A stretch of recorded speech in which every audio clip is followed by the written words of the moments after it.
Hello and welcome to DiceJesters. My name is Julie, and today I'll be discussing things I enjoy about Canvas.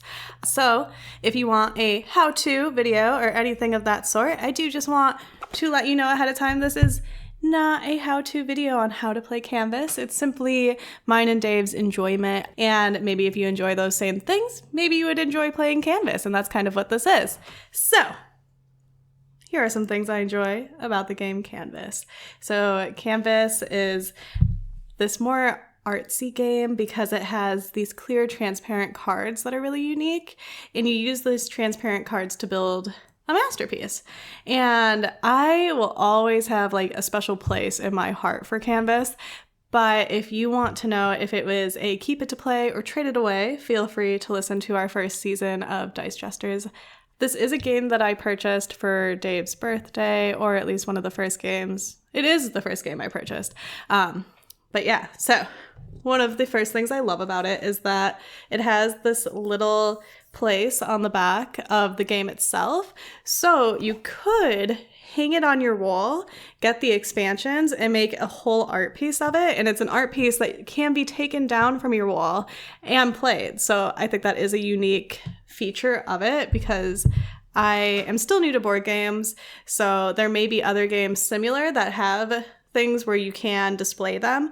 But this is the first game and only game I know about as of right now. So if there's games that you know about that can go on the wall similar to Canvas, I would love to hear about it. Feel free to put it in the comments. But let's get into other things that I enjoy and or love about Canvas. So I am an artist. I create like drawings, art. I paint.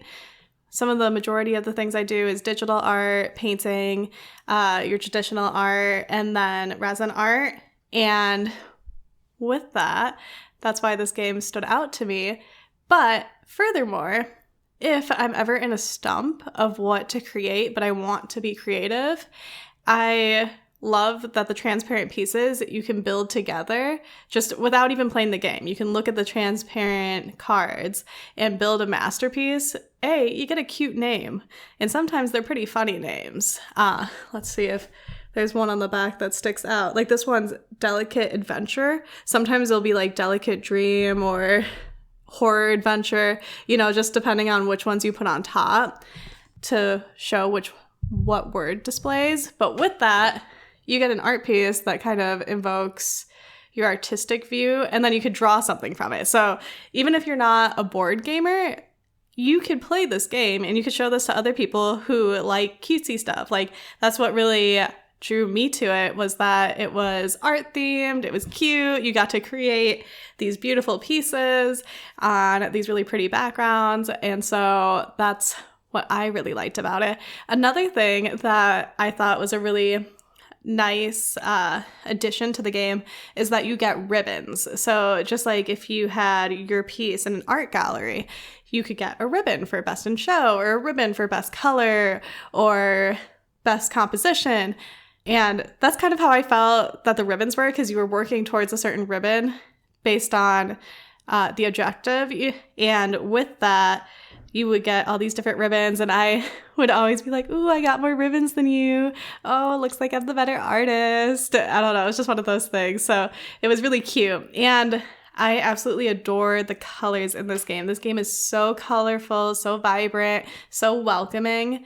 Welcoming from the artwork and welcoming as in it's also easy to learn. So this was one of the first 5 games, I would say, that I learned in my board gaming journey when I first came into board games, if you subtract the childhood games of Monopoly, Sorry, and Candyland. So being a new gamer at that time, well, because I'm becoming an intermediate gamer, I would say, but being a new gamer at that time, this game was easier to learn. So if you're hoping to show or get people into games or introduce people to games that may not like games to begin with, this one would be a nice one just because it has different aspects that can bleed into other games, whether that's card building or gaining objectives or trading. The lingo is still pretty new to me, and it's just something that I'm still trying to learn. But yeah, if it's something you want to show somebody to try to entice them to play games with you, this one is a nice one. And again, you can hide it on your wall, which is kind of nice. It doesn't take up shelf space, so you can use the shelf space for other games. That's always a plus.